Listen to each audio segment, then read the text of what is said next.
Hello అండి, నమస్తే. సమ్మర్లో కూడా ఫ్రిడ్జ్ వాటర్ని తాగకుండా హెల్త్కి చాలా మంచిదైన ఇలాంటి కుండలో నుంచి వాటర్ని తాగటానికి ఈ యూస్ఫుల్ టిప్ అనేది చాలా బాగా యూజ్ అవుతుందండి. బయట మనము ఇలాంటి కుండను తీసుకున్నప్పుడు ఎక్కడ కానీ చిన్న చిన్న హోల్స్ లేకుండా చూసుకోవాలండి. ఎందుకంటే మనము ఇంట్లోకి తెచ్చినాక వాటర్ వేసామనుకోండి, దాంట్లో నుంచి డ్రాప్స్ అనేవి కారుతూ ఉంటాయి కదా. తీసుకునే ముందే ఎలాంటి క్రాక్స్ లేకుండా చూసుకున్నాక ఇంటికి తెచ్చుకున్న ఇలాంటి రంజన్ కానీ కుండను మనము వాటర్తో నీట్గా కడిగేసేయాలి. దీంట్లో ఉండే సన్నని డస్ట్ కానీ ఏదైనా స్మెల్ కానీ, ఈ కుండలను కాలుస్తారు కదండి, దాంట్లో సన్నటి బూడిద అనేది కూడా ఉంటుంది. అలాంటివి ఏవీ లేకుండా ఇలా ముందుగా వాటర్తో నీట్గా బయట లోపట ఇలా కడిగేసేయండి. ఇలా ఒక 2-3 టైమ్స్ వాటర్తో కడిగిన తర్వాత ఇప్పుడు ఈ కొత్త దానిలో 1 టీ స్పూన్ వరకు రాళ్ళ ఉప్పును కానీ మామూలు సాల్ట్ని వేసుకోండి. అలాగే హాఫ్ నిమ్మకాయ ఉంటుంది కదండి, దాన్ని కూడా ఈ రంజన్లో వేసేసి రసాన్ని తీసి దాంట్లో 1 నిమిషం పాటు అలాగే ఉంచేసి తర్వాత ఈ సాల్ట్ను నిమ్మకాయ రసాన్ని మొత్తం కూడా ఈ కుండ లోపట అప్లై చేయాలి. నిమ్మకాయ వేయటం వలన ఎలాంటి స్మెల్ అయినా ఉండదండి. ఓన్లీ వాటర్తో కడిగేసామనుకోండి, స్మెల్ అనేది అస్సలకే వెళ్ళదండి. 4-5 డేస్ పాటు కూడా అలాగే ఉంటుంది. వాటర్ అనేవి వేస్ట్ అయిపోతాయి కదా. మనము తెచ్చిన వెంటనే ఇలా నిమ్మకాయ రసంతో కడిగేసామనుకోండి, స్మెల్ పోవటమే కాకుండా వాటర్ కూడా చాలా త్వరగా కూల్ అవుతాయి. ఫ్రిడ్జ్లో తాగే బదులు ఇలా కుండలో నుంచి వాటర్ తాగేసామనుకోండి, హెల్త్కి చాలా మంచిది. చాలా మందికి ఫ్రిడ్జ్ వాటర్ తాగటం వలన గొంతు నొప్పి కానీ ట్రాన్సిల్స్ అలాంటి ప్రాబ్లమ్స్ వస్తాయండి. అప్పటి కాలంలో వారు ఫ్రిడ్జ్లో కంటే ఇలాంటి కుండలో నుంచి వాటర్ తాగారు కాబట్టి హెల్త్ పరంగా కూడా ఎలాంటి ఇష్యూస్ లేకుండా ఆరోగ్యంగా ఉన్నారు.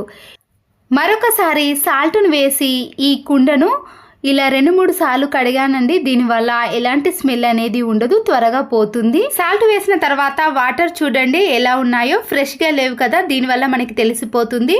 ఇక్కడ మరొకసారి నేను ట్యాప్ వాటర్తో కడిగేసి ఈ కుండను నేను ఫుల్ వాటర్ నింపేసి ఒక 8 అవర్స్ పాటు అలాగే ఉంచేసాను. మీకు టైం ఉంటే నైట్ అంతా కూడా అలాగే ఉంచేసారనుకోండి, స్మెల్ కూడా ఉండదు. ఇలా ఒక 8 అవర్స్ తర్వాత ఈ రంజన్లో నుంచి వాటర్ని అంతా తీసేసి ఇప్పుడు ఈ కుండలో మీరు మినరల్ వాటర్ కానీ వాటర్ ప్యూరిఫైర్ వాటర్ కానీ వేసుకోవచ్చు. కుండను డైరెక్ట్గా పెట్టేసామనుకోండి, దాంట్లో వాటర్ వేసినప్పుడు అటు ఇటు కదిలి క్రాక్స్ వస్తాయి కదా. ఇలాంటి స్టాండ్ కానీ లేకపోతే ఏదైనా ఒక మట్టి పాత్రను తీసుకొని దాంట్లో ఇసుకను వేసి పెట్టేసామనుకోండి, అది కదలకుండా ఇలా వాటర్ వేసినా కూడా అది పడిపోకుండా ఉంటుంది.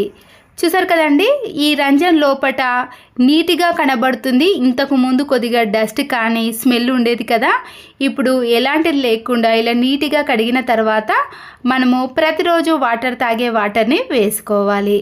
ఈ కుండకు పెట్టిన స్టాండ్ అయితే మనం స్టీల్ సామాన్ తీసుకుంటాం కదండి, దాంట్లో అవైలబుల్గా ఉంటుంది. లేదంటే మీరు ఇంతకు ముందు చెప్పిన మాదిరిగా పెట్టేసుకోవచ్చు.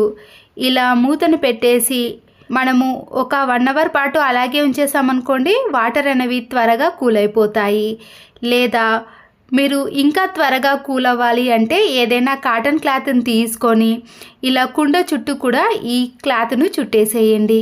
ఎక్కడ గ్యాప్ లేకుండా చూసుకున్న తర్వాత ఈ కాటన్ క్లాత్ ఆరిన కొద్దీ దానిపై కొన్ని వాటర్ని వేసామనుకోండి, ఈ కుండలో ఉన్న వాటర్ అనేవి ఎప్పుడు కూడా చల్లగా ఉంటాయి. మనం వేసిన వాటర్ అనేవి ఇంట్లో ఫ్యాన్ వేయటం వలన కానీ వేడికి త్వరగా అబ్జర్వ్ అయిపోతాయండి. ఇలా వాటర్ని మధ్య మధ్యలో చల్లేసామనుకోండి, ఈ కుండలో వాటర్ అనేవి ఎప్పుడు చూసినా కూడా చల్లగా ఉంటాయి.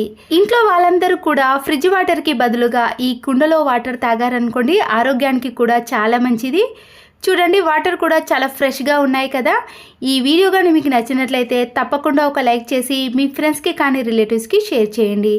మరో యూస్ఫుల్ వీడియోతో మళ్ళీ కలుద్దాం. Thanks for watching.